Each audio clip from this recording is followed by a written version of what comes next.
Today, we become legends.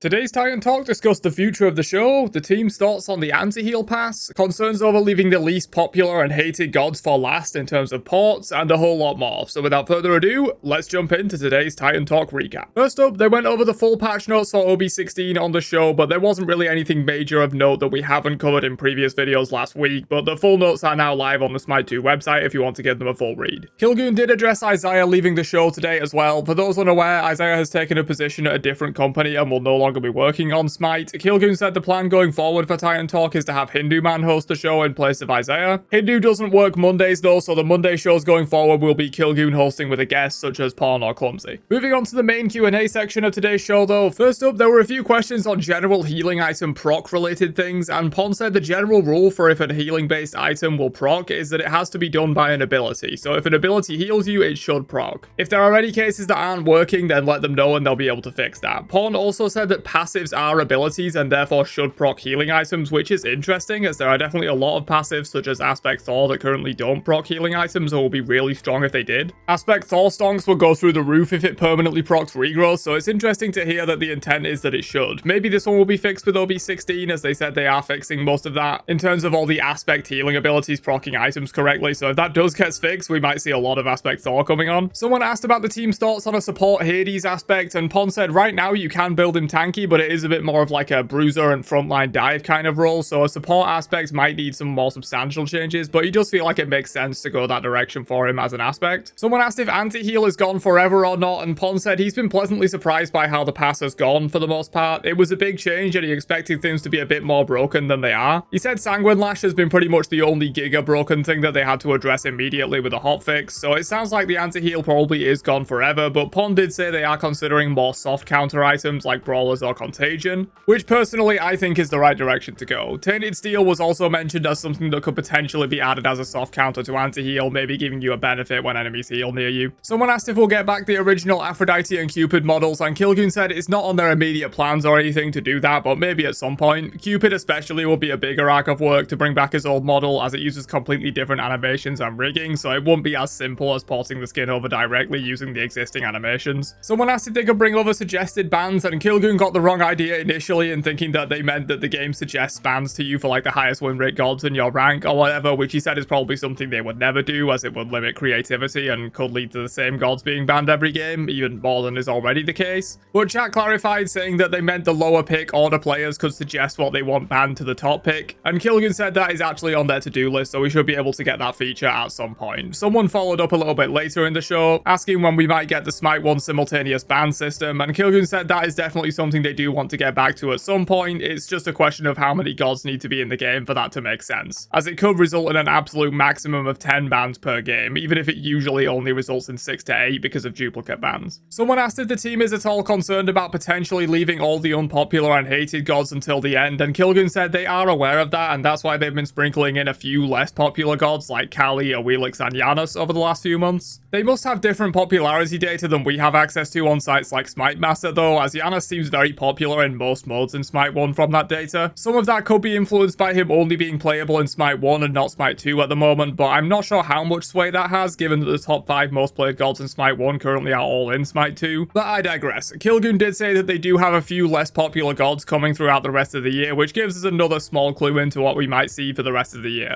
We now know there will be at least one of every class, with 2 or 3 classes getting 2 ports for the rest of the year. We also now know there will be a larger amount of female ports than we've had recently, and now we know there will be some less popular ports as well. Do with that information what you will. There was a question on if we could get a god portrait to show when an objective is taken so it's easier to see who stole it or secured it, and Pon said he's currently looking into a lot of stuff related to that in terms of more clarity around objectives being taken and spawning, so some of that stuff should improve soon. Someone asked if there's any update on the Wandering Market collections, and Kilgoon said not right now, they're still on an indefinite pause while they work on the general Wandering Market economy and coin progression. There was a question on if they would add Relic Dagger, and Pon Pon said they've definitely talked about it internally and there's a lot of different ways they could take it, such as reducing active item cooldowns, giving some kind of bonus when you use an active item, or even something like enhancing your relic to do something extra or better than the base version, but they're not locked in on the design for the item right now. Someone asked what the current least popular item in the game is, and Pon said it's Scepter of Dominion, which makes sense. It's very hard to use in a situational item, but he does feel like it has a use case and it's almost better that an item like that has a low usage rate, because it makes it more crazy when someone actually makes an insane play with it versus seeing it in every lobby. I also personally think the game would be hell if this item was bought multiple times every game, so I'm happy with it being low pick rate. And finally, there were a few questions about Sunder and its high pick rate in competitive matches, and Pon said for most levels of play, Sunder is doing just fine. It's being picked a bit, but not a massive amount. Competitive is a little different, as you can have situations where if you know the enemy team is buying Sunders, you kind of have to buy it as well to counter their invades and objective secure via Sunder, and it sort of creates a feedback loop that doesn't really exist in random ranked and casual lobbies. He also said that Sunder might be looked at a bit more as they go through their conquest changes that are planned for the next few patches, as objectives are going to be looked at in that pass. Well, that's everything discussed on today's Titan Talk. Don't forget to drop a like before you leave if you find these recaps useful, and I'll catch you guys for another one later on.